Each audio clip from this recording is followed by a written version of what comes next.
Uma vez a igreja na santa e gloriosa paz do Senhor Jesus. Amém. Estamos felizes pela oportunidade de levar e anunciar o poder da palavra de Deus. Aleluia. Glorificamos a Deus porque essa responsabilidade sem o Espírito Santo Papai. é frustrante. É verdade. Nós sabemos que sem Cristo Jesus nada podemos.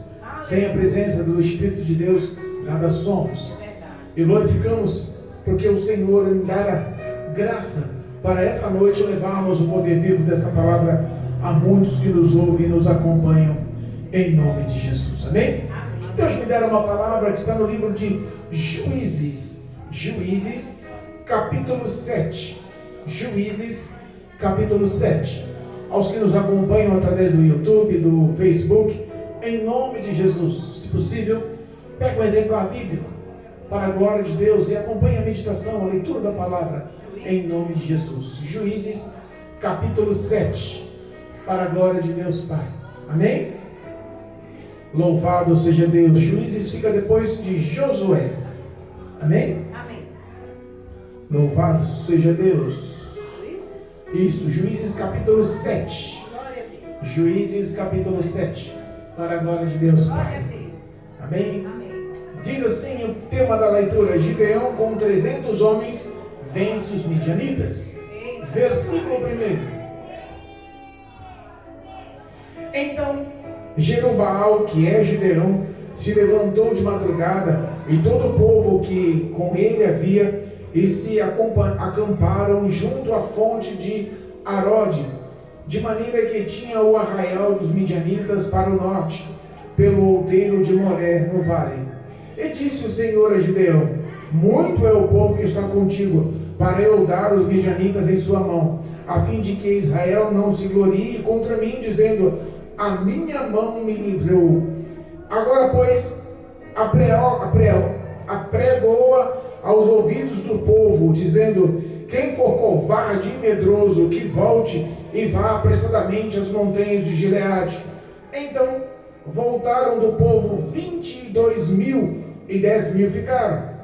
E disse o Senhor a Gideão: ainda muito povo há, fazer eu descer as águas, e ali te provarei. E será que aquele que eu te disser, este irá contigo, este contigo irá. Porém, a todo aquele que eu te disser, este não irá contigo, esse não irá. E fez descer o povo as águas. Então o Senhor disse a Gideão: qualquer que lamber as águas com a língua, como lambe o cão, esse porás à parte. Como também a todo aquele que se abaixar de joelhos a beber. E foi o número dos que lamberam e levaram a água à boca, 300 homens. E todo o resto do povo se abaixou de joelho a beber a água. E disse o Senhor a Gideão: com estes 300 homens que lamberam a água, vos livrarei e darei os midianitas na tua mão, pelo que toda outra gente se vá para cada um ao seu lugar. E o povo tornou à sua mão a provisão e as suas buzinas, e eles enviou todos os outros homens de Israel, cada um à sua tenda. Porém os 300 reteve, e estava ao arraial dos midianitas abaixo do vale. Amém? Amém. Louvado seja Deus. Glória a Deus.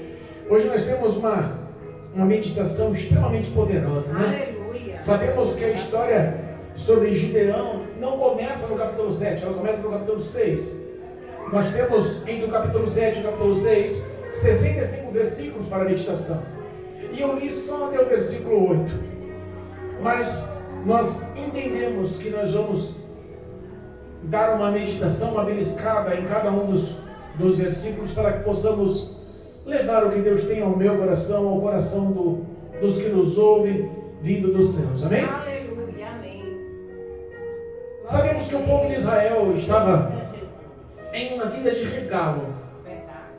A Bíblia fala que Josué, sucessor de Moisés, estava a liderança à frente do todo o povo de Israel. Nós entendemos que o Senhor começa fazer toda a terra que emana leite e mel, toda a promessa válida dos céus, feita lá na terra do Egito, através de Moisés, para aquele povo. Nós sabemos que toda essa conquista começou através da vida de Josué.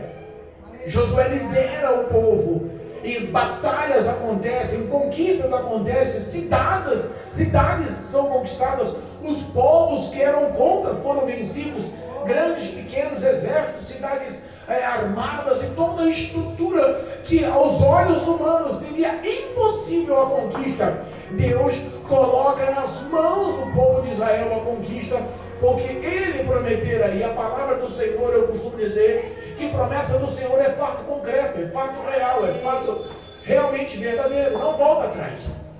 Através de Josué, o povo de Israel conquistou a terra prometida. Mas entenda, quando o povo de Israel conquista a terra prometida, que vence os habitantes daquele lugar. Os habitantes daquele lugar, os principais, eram os medianitas.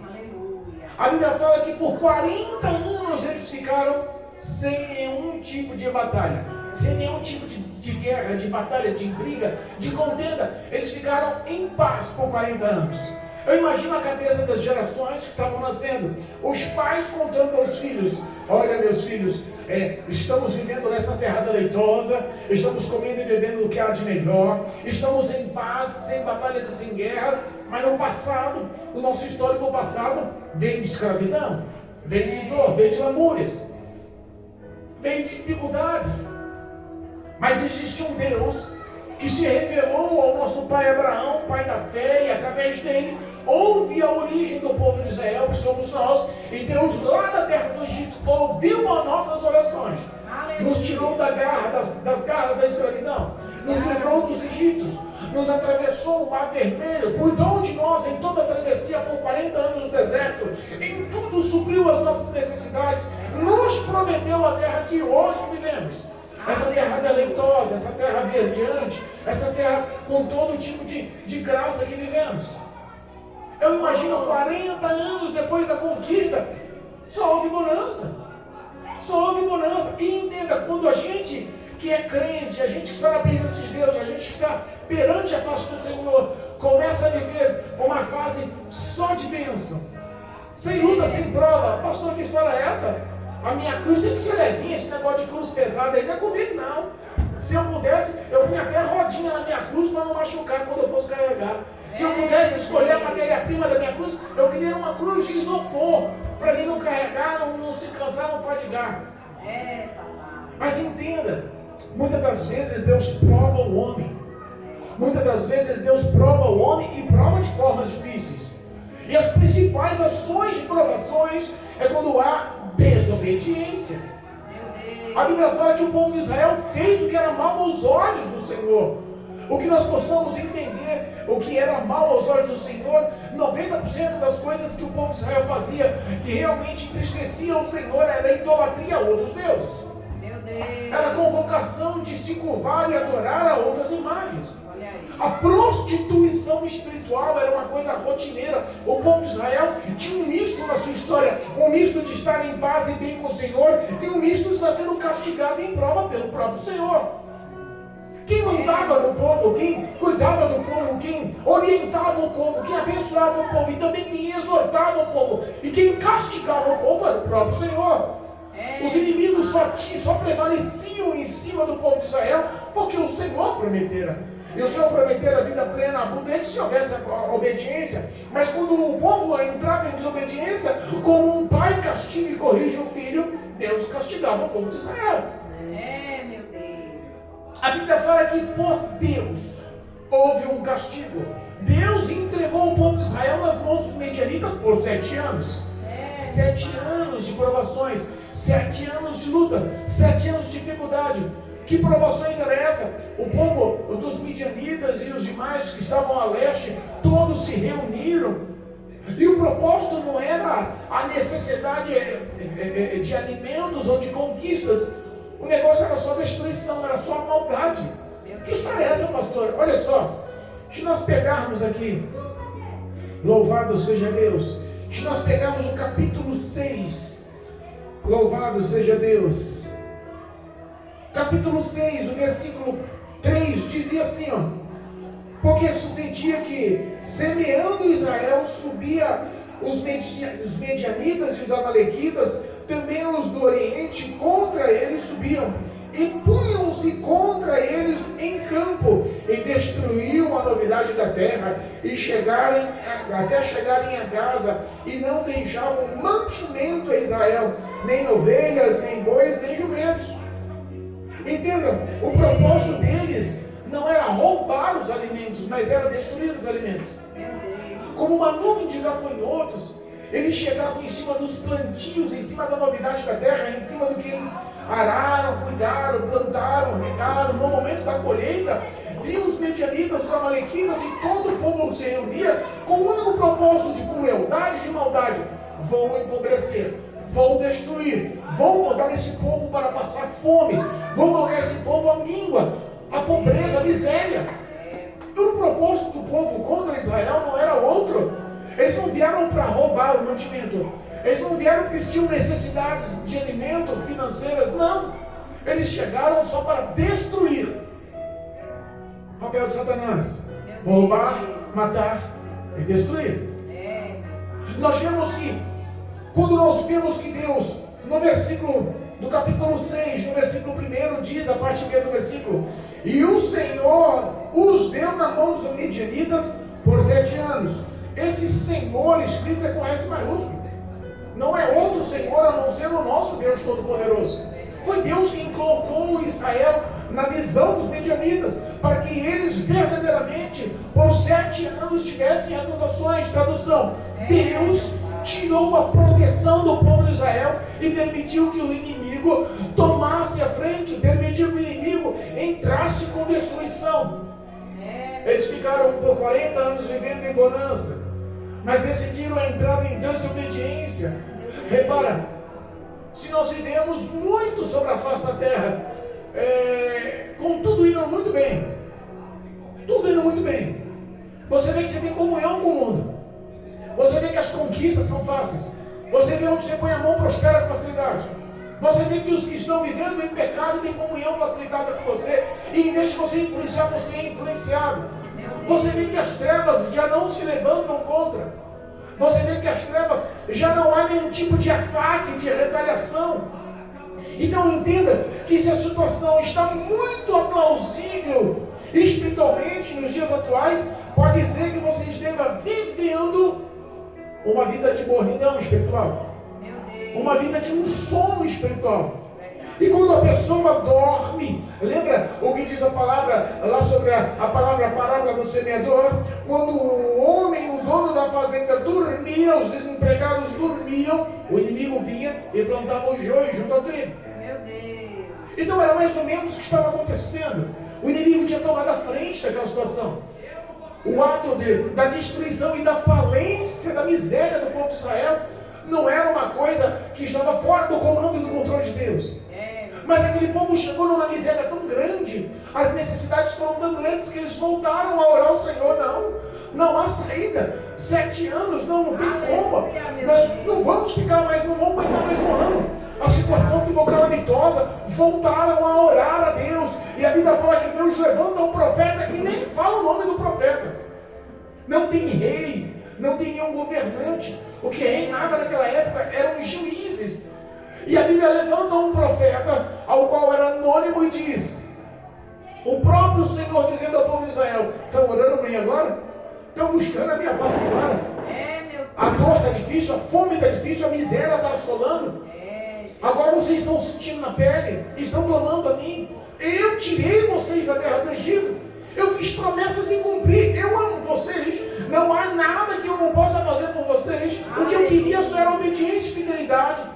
Decidiram me desacatar, decidiram me desonrar, decidiram me entristecer e foram cultuar a outros deuses, sabendo que eu não aprovo isso. A Bíblia fala que o profeta expõe a eles, faz eles sentir o que Deus estava sentindo, frustração pela desobediência. A Bíblia fala que a alegria do Senhor é a nossa força, mas eu fico imaginando que a tristeza do Senhor nos causa destruição. Se há uma correção, se há uma situação que depende de uma exortação, de um castigo, pode ter certeza que é para o teu bem. Pode ter certeza que é para a glória do Senhor e na sua vida. A Bíblia nos ensina que esse meio tempo que o profeta expõe o que estava acontecendo espiritualmente com o povo, ele também age de misericórdia. E encontra um homem. Esse homem, por nome Gideão, estava estrategicamente batalhando no meio de um povo que já tinha aberto mão, já estava desmotivado, já não tinha mais recursos, já não conseguia mais lutar de forma alguma, estavam se escondendo em cavernas e montanhas, em fortalezas, estavam fugindo do inimigo, já não tinham mais condições de lutar pelos que estavam naquela terra prometida. A Bíblia fala que teve um que tinha ainda a estratégia, que estava malhando trigo no local de amassar uvas, de fazer vinhos, no lagar. Em vez de estar na eira, num campo aberto, fazendo o debulhamento do trigo, não, estava malhando trigo no local de amassar vinho, amassar uva para fazer vinho no lagar. Aquela atitude chama a atenção do Senhor e fala, não, continua lutando para sobreviver. Estrategicamente, está lutando pelo alimento, mesmo que seja um local escondido. Deus achou graça aos olhos desse homem. Às vezes as pequenas coisas que fazemos, acha-se graça aos olhos do Senhor. Ele vê que nós estamos lutando para andar para sobreviver em meio às batalhas e às lutas e às guerras. A Bíblia fala que Deus manda um anjo lá, se apresenta o anjo, e ele apresentando o anjo, aquele homem fica meio assim, Gideão fica história assim, o anjo, no versículo 12 do capítulo 6, diz assim, então o anjo do Senhor lhe apareceu e disse, o Senhor é contigo, varão valoroso. Ele fala, como o Senhor é comigo? Se estamos vivendo essa destruição, esse caos, cadê as promessas que os nossos pais contavam pra gente? Por que o Senhor virou as costas e nos abandonou? Ele encheu de lamúrias e abriu o coração àquele anjo. E falou assim, o Senhor é conosco mesmo, espera aí. Faço questão que o Senhor espere. Eu vou ali preparar alguma coisa e volto. A Bíblia fala que ele vai, prepara bolos, pães asmos, ele assa um carneiro, volta e apresenta aquele comes e bebes ao anjo. Mas o anjo, em vez de sentar e comer, pede para que ele ponha numa rocha. E ele estende o cajado e joga, quando o Gideão joga o molho por cima da carne dos pães, ele toca com o cajado naquela pedra, e aquela pedra incendeia e queima aquela comida, aquela bebida e serve como holocausto. E na presença do próprio Gideão, ele cata e desaparece. Gideão cai em si e fala, peraí, esse não era um homem qualquer. Esse verdadeiramente era o anjo do Senhor. O coração enche de medo, de temor. E a partir daquele momento, a partir daquela hora, a Bíblia fala que o próprio Senhor começa a conversar com Gideão. A partir daquela hora, o próprio Senhor começa a se relacionar com Gideão. E começa a falar, não, Gideão, é através das suas ações, dos seus sentimentos, das suas obras, que eu vou livrar todo o povo de Israel das mãos dos medianitas. E ele cata e faz entenda, para você alcançar a glória de Deus, você tem que obedecer. Deus lhe faz um desafio, eu quero que você vá lá no bosque, onde tem um altar para Baal. Eu quero que você derrube o bosque, quebre aquele altar, e eu quero que você pegue um dos bois do seu pai, de 7 anos, e leve aquele novilho, leve aquele boi e faça um novo altar para mim, naquele mesmo lugar fortificado. E eu quero que aqui no mesmo local você ofereça esse boi como holocausto também. Tradução, aonde Satanás implantou a idolatria e a adoração, é neste mesmo local que eu quero determinar glória, eu quero determinar vitória, eu quero determinar mudança do povo de Israel. Eles já tinham focado o coração em Baal. A idolatria, a crença, a fé deles já estava não no Senhor, mas em Baal. O pai de Gideão era dono daquele local, tinha levantado aquele local. Tradução, o povo de Israel tinha se corrompido a idolatria. E porque o povo de Israel tinha sido corrompido, Gideão ficou com medo. Mas espera aí, se eu fizer isso pode haver retaliação, eles vão querer me matar. mas usou mais uma vez de estratégia. É isso que Deus gosta no homem, que quando surge a situação, o homem se dedique a vencer com estratégia. Não se deixe levar pelo medo. Aí para falar que Deus chama, Gideão chama 10 dos seus servos e pela noite faz o que Deus manda. Ele destrói o altar de Baal, formula, edifica um novo altar, oferece o holocausto e pela manhã cedo o povo pergunta: que história é essa? Cadê o altar de Baal? Que história é essa? Tem um novo altar, tem um sacrifício, aconteceu uma coisa, quem fez isso? E assim, descobre que foi Gideão. Joás, pai de Gideão, é cercado, a casa dele é cercada. Entende? Se torna uma situação tão difícil, tão crítica, que eles ficam meio que encurralados. Mas em defesa do filho sai o pai. Não, peraí. Vocês estão falando para trazer o meu filho porque vocês querem matar ele? Vocês querem defender Baal? Se Baal é Deus, ele vem e se defenda. Não precisa de vocês, homens, para defender um Deus. Ele não é Deus. Houve um desafio. Foi por causa desse desafio que o nome de Gideão passou a ser chamado Jerubbaal. Porque ele desafiou. E quando ele desafiou, entenda, houve uma mudança na história de Gideão. Ele obedeceu o que Deus mandou. E a Bíblia fala que o Espírito de Deus encheu Gideão. A gente só alcança a plenitude com Deus, a gente só alcança intimidade com Deus através de obediência à palavra de Deus. O que Deus ordenou em sua palavra, Gideão cumpriu. E a Bíblia fala que quando cumpriu, Deus honra, enche ele com o Espírito de Deus. Enchendo Gideão com o Espírito Santo, selou a vida de Gideão. Futuramente Gideão não só livra o povo de Israel, mas ganha o respeito do povo de Israel e se torna juízo ao povo de Israel. O que Deus tem projetado é maior do que a gente pensa. Ele enche o Espírito de Deus, enche Gideão. E Gideão toca o shofar, toca a trombeta e reúne todas as tribos. Reúne todos e formula um grande exército. Eu imagino que o coração de Gideão deve ter até se encorajado um pouco. Porque Gideão estava receoso. Os midianitas, os amalequitas e todos os povos que se reuniram eram tantos, que a Bíblia fala que eles eram como grãos de areia na beira da praia. Não dava para se contar nem os camelos que eles chegaram. E eles eram poucos perto de muitos. Reuniram-se 32 mil homens. Reuniram-se 32 mil homens, mas Deus, conhecendo o coração do homem, sabia: peraí, são 32 homens aí que não tem qualificação. Você pode ver Gideão guerreiros, mas eu conheço o íntimo sentimento. E no sentimento eu não vejo nada de guerreiro. No íntimo sentimento eu vejo só covardia, só medroso. Quantas pessoas estão vestidas com terno e gravata? Quantas pessoas estão com a Bíblia na mão, coquinho na cabeça, vestido longo, se apresentam aprovados, mas na hora do embate, na hora da batalha, na hora da guerra, recuam.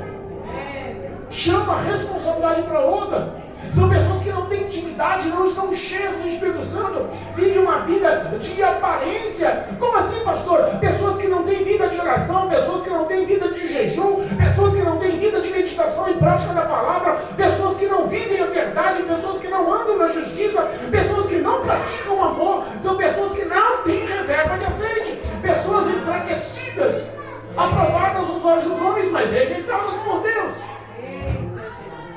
A Bíblia fala que assim, além de ter um monte de medroso, Deus falando com o Gideão, fala assim: olha, esse povo, além de ter um monte de medroso, ainda eu vejo que são orgulhosos. Porque se eu deixar 32 mil homens para batalhar, eles vão dizer depois da vitória: foi pelos nossos braços, pela nossa força, por nossa capacidade que se livramos dos midianitas.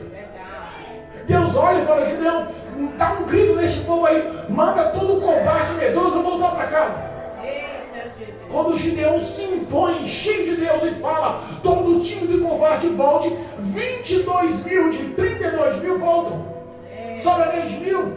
Gideão falou assim: e agora, Senhor? 10 mil? Se 32 mil dava pouco, e agora 10 mil complicou. Eles são mais de 100 milhões, são mais de 100 mil. Vai ficar difícil? Que batalha é essa? O negócio vai ficar difícil. Gideão, ainda tem muito, Gideão.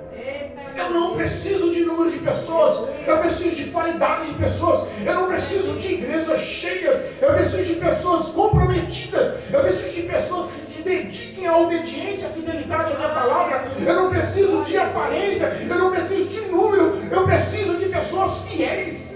Glória a Deus. Falou, Gideão, vou provar mais uma vez que ainda tem muito. Olha só, manda eles descer ao ribeiro de água. Eu vou provar lá e mostrar para você. Aquele que eu falar, esse vai com você, esse vai. Esse não vai, esse não vai.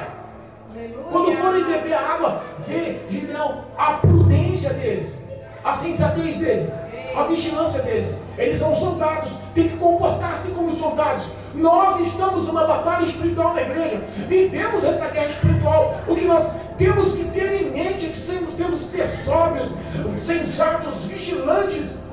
Não temos que ser deixados levar pelo que os outros acham, pelos que os outros nos influenciam, pelos que os outros dizem. Nós temos que ter o pé no chão, temos que ter a nossa vida na rocha da palavra e viver com fidelidade a ela. Se não há prudência, Gideão, se eles não forem prudentes, se não forem sensatos, esquece, não vai dar certo. Meu Pai. Tem pessoas que obedecem cegamente. Olha só, quando eles forem beber, aqueles que se ajoelharem e cair de boca na água, entrar no ribeiro de água e beber, sem prudência nenhuma, assim, olhar para um lado e para o outro, separa-se daí, volta do lado. Mas aqueles que levarem a água na boca e começarem a lamber a água, observando, atentos, vigilantes, sóbrios, sensatos, com o pé no chão, esse você separa também, Gideão. Glória a Deus. 300 foram que levaram a água à boca. 300 agiram com sobriedade e sensatez.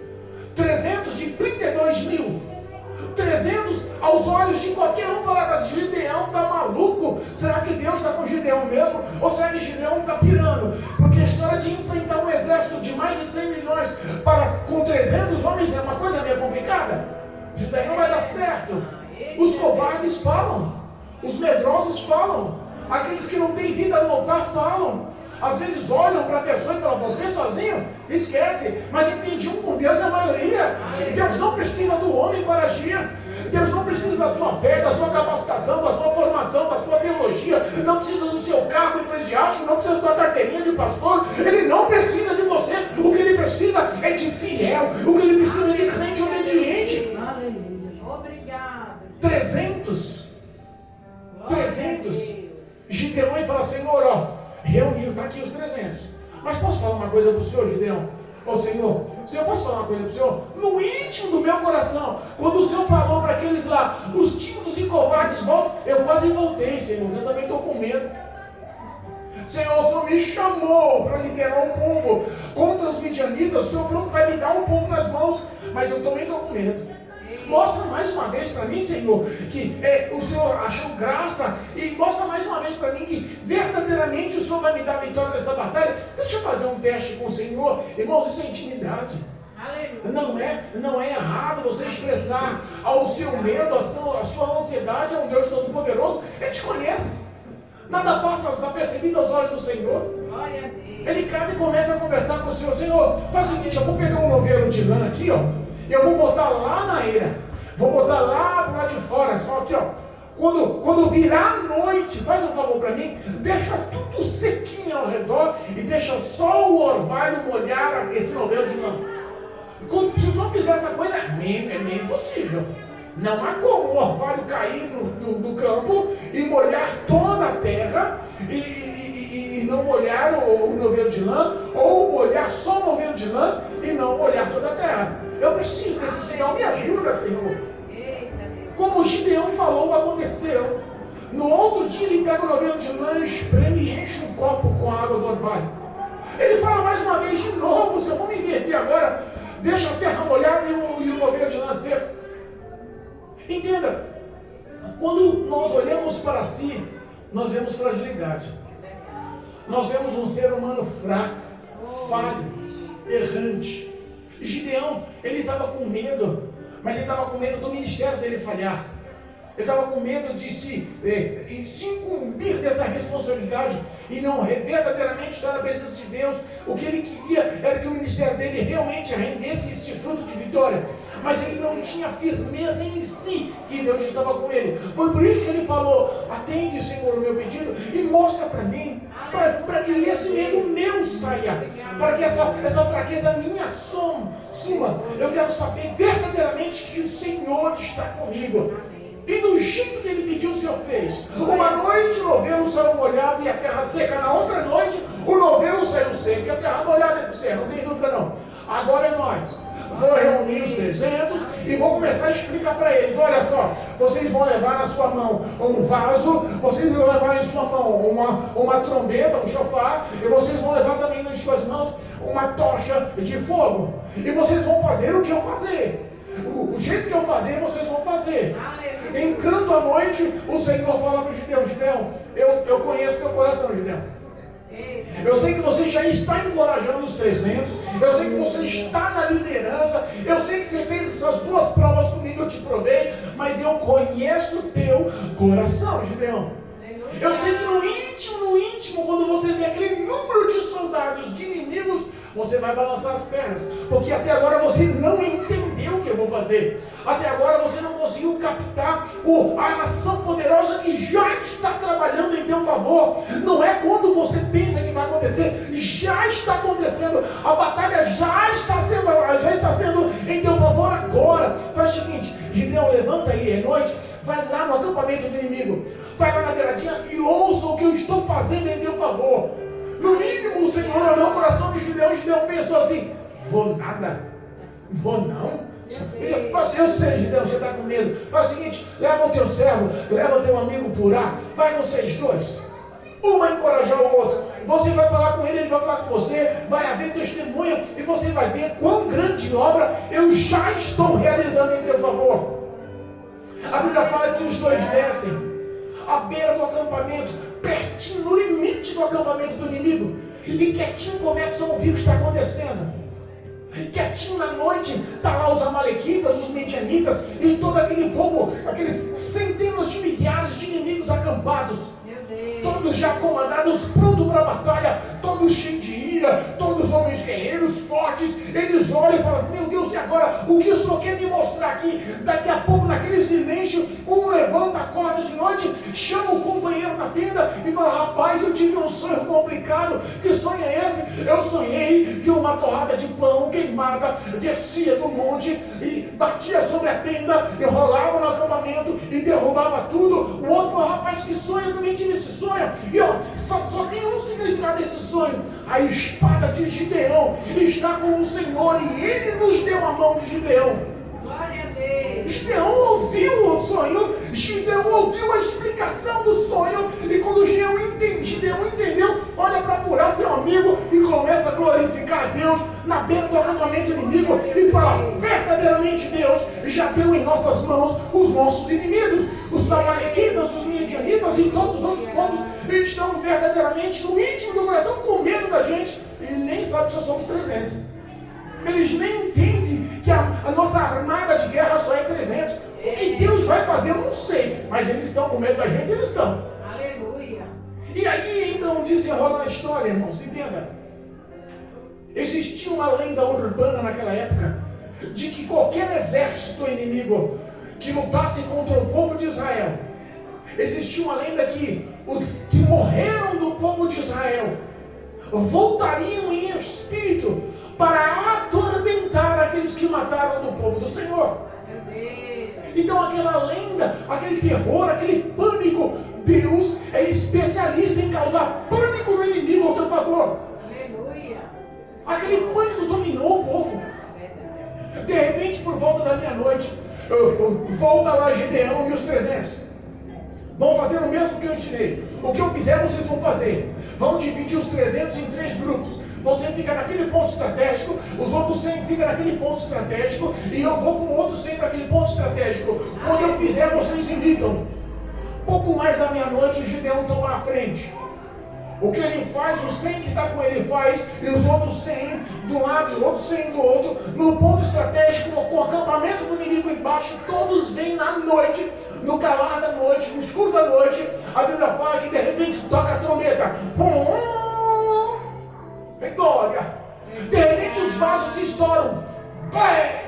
E as tochas acendam, começam a levantar. Por Gideão, pelo Senhor. Por Gideão, pelo Senhor. Por Gideão. Aquele povo começa a ver tochas por cima cima dos montes, em pontos estratégicos, balançando, o som da trombeta tocando, e pessoas gritando por Senhor, para Gideão. Eles pensaram, são os fantasmas. Eles pensaram, são os espíritos que vieram nos atormentar. Quer saber da coisa? Me mata logo antes que eles venham atormente. Me mata agora porque não tem para onde correr. E a Bíblia fala que um pega a espada e começa a matar o outro. No acampamento inimigo, Gideão e os 300 não levantaram a espada. Aleluia. No acampamento do inimigo, eles começam a matar um ao outro. Entenda uma coisa: se obedecemos, o impossível acontece. Se formos fiéis ao que Deus nos ensina, se formos fiéis ao caminho que Ele nos mostra, se formos fiéis à voz do Senhor, entenda, a vitória é certa. Você não precisa entender, porque Deus conhece os teus sentimentos, o teu medo, as tuas falhas, os teus limites, mas também conhece o medo, a falha e os limites do inimigo. Ele sabe onde vai agir, como vai trabalhar. Às vezes tudo indica que vai dar errado. Onde se viu 300 ganhando, se não me engano, os historiadores diziam que eram 135 mil dos amalequitas e midianitas. Era muita gente contra 300 pessoas. Era impossível essa batalha dar certo. Era impossível essa guerra ter vitória para o povo de Israel. Mas quando aquele povo começa apavorado, vê as tochas de fogo balançando na escuridão, vê aquele povo gritando, vê as trombetas soando, vê aquela situação alarmante acontecendo, o pavor dominou o coração do inimigo. Muitos correram e muitos se mataram no próprio acampamento naquela mesma noite. Meu Deus, olha aí. Gideão toca o trombeta e chama todo o povo de Israel para a batalha. Toca a trombeta, aquele povo se encoraja. Lembra dos 22 mil com medo? Lembra dos 9.700 que eram imprudentes? Se encheram de forças. Viram os inimigos se matando, com medo, correndo. E a Bíblia fala que houve uma perseguição incrível. A Bíblia fala que o que era perca aos olhos de Israel, o que era dano aos olhos de Israel, o que era prejuízo aos olhos de Israel, se inverteu. De repente a situação estoura, de repente o negócio muda, de repente o lado transforma, de repente aquele povo se encoraja de verdade, de repente o medroso que batia as pernas se enche de força e fala, não, agora eu vou. Glória a Deus. A sua ação, a tua liderança, as tuas orações, a tua intimidade, o teu clamor, a tua obediência pode mudar não só a tua história, não só a tua vida, não só a tua intimidade com Deus, mas também da tua família, dos teus filhos, das tuas filhas, dos teus parentes próximos, dos teus vizinhos, dos teus amigos, na empresa, na escola, na rua, não importa, o teu testemunho é visto por muitos e vai mudar a história de muitos. O que Gideão fez, o que Gideão agiu, a obediência e a fidelidade, mesmo tendo limitações, mostrou a superioridade e a grandiosidade de Deus sobre a vida dele. Aleluia, Deus. Houve uma perseguição. O povo de Israel, mesmo sendo em menor número, foi passando por cima dos cadáveres mortos e foi começando a pegar o que estavam correndo no meio do caminho com medo, gritando. A Bíblia fala que foi uma matança e chegaram na liderança dos midianitas e dos amalequitas. Olha aí. Chegaram na liderança daquele povo. Entenda uma coisa, agindo Deus ninguém pode impedir. Glória a Deus. Entenda uma coisa, não tem inimigo grande, forte, feroz. É verdade. Eu sei que o inimigo quer te amedrontar, porque aquele povo por 7 anos amedrontava. Meu Deus. Chegava intimidando. O povo de Israel estava tão apavorado, que já estava se escondendo em cavernas, nas montanhas. Já não queria ficar na cidade, na terra. Deus prometeu a terra, era deles, a terra, eles conquistaram a terra. Deus já era com ele. 4 décadas se passaram gozando naquela terra, sabe, com alegria, com paz naquela terra. E de repente veio o povo em 7 anos e atormentou, aterrorizou de tal ponto que o povo não queria nem ficar mais lá. Estava correndo, se escondendo. E de repente tudo que indicava para a miséria, para a pobreza, para a fome, para a morte, tudo que indicava para o medo, para o pânico, para o terror, inverteu, acabou. Deus encorajou aquele povo. A batalha do crente é vitória. Quando o crente anda com fidelidade, não interessa a furor do inimigo. O que importa é o agir de Deus para te honrar. Glória a Deus. O agir de Deus para te honrar. A Bíblia fala que o povo correndo naquela batalha contra os amalequitas, contra os midianitas, contra todos os seus inimigos, pegaram o rei de cada um deles. Capítulo 7, versículo 25, diz assim, o último versículo, e já estamos encerrando. E prenderam 2 príncipes dos midianitas, Oreb e Zeeb. E mataram Oreb na penha de Oreb, e a Zeeb mataram no lagar de Zeeb. E perseguiram os midianitas e trouxeram a cabeça de Oreb e de Zeeb a Gideão, da além do Jordão. Eita, Jesus. Gideão começou a ser honrado. Trouxeram a cabeça do líder dos inimigos. Estou aqui, Gideão. A tua liderança, a tua coragem, a tua obediência, a tua fidelidade mostrou a graça e o poder de Deus. Deus falou que ia dar os inimigos em tuas mãos. Está aqui, ó. Houve honra. Aleluia. O povo aclamou, Gideão. A história mudou, acabou esse negócio de idolatria. O espaço que Baal conquistou no meio do povo de Israel acabou. A glória voltou ao Senhor. A honra voltou, a fidelidade, a adoração, os holocaustos, o sacrifício. Todo o amor daquele povo voltou ao Senhor. Glória a Deus. Entenda. Aleluia. Nós tropeçamos e caímos sim. Eu costumo dizer que os pastores que estão pregando por aí pregam perfeição e exemplo em si, mas esquecem que são seres humanos e cheios de pecados. E não querem mostrar que pecam. Querem mostrar superioridade, querem mostrar exemplo de vida, e não é essa a verdade que diz a Bíblia. Somos pecadores e todos somos pecadores, inclusive pastores. O que nós somos é dependentes da graça, da misericórdia e do perdão. O que nós temos que dar exemplo é de lutar contra o pecado, a carne, e contra tudo o que o inimigo nos mostra como oferta para gerar pecado.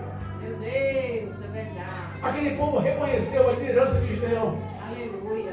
Mas pela graça de Deus, nós temos que tomar em si essa esperança, essa confiança de que se somos obedientes e fiéis, Deus há de honrar o nosso povo. Deus há de honrar nosso lar, há de honrar os nossos filhos, há de honrar os nossos amigos, nossos vizinhos, há de honrar a empresa que trabalhamos, há de honrar a escola que estudamos, há de honrar a rua que moramos, há de honrar os vizinhos que nos acompanham, há de honrar o ministério, o corpo de Cristo na igreja, as missões e todas as batalhas espirituais que vivemos. O Senhor é a nossa vitória, o Senhor é a nossa bandeira, o Senhor é a nossa graça. Não há vitória sem a graça do Senhor. Entenda uma coisa: toda vez que pecamos e erramos, o Espírito de Deus espera o nosso reconhecimento, o nosso arrependimento, o nosso abandono da prática, a nossa confissão. Porque aquele povo, quando abriu a boca e confessou: Senhor, pecamos sim, pecamos e erramos, estamos adorando outros deuses, mas olha, nós precisamos e reconhecemos que é só o Senhor, que não há outro Deus, é só o Senhor. E nós vemos qual a resposta do Senhor para nossas vidas. Aleluia. Que possamos se encher de fé nessa noite. Amém. E saber e reconhecer que só o Senhor nos dá vitória em meio às batalhas. Glória a Deus. Se encha da graça do Espírito Santo e sai daqui sabendo que você não está só. Aleluia. Em nome de Jesus. Amém. Em nome de Jesus. Amém.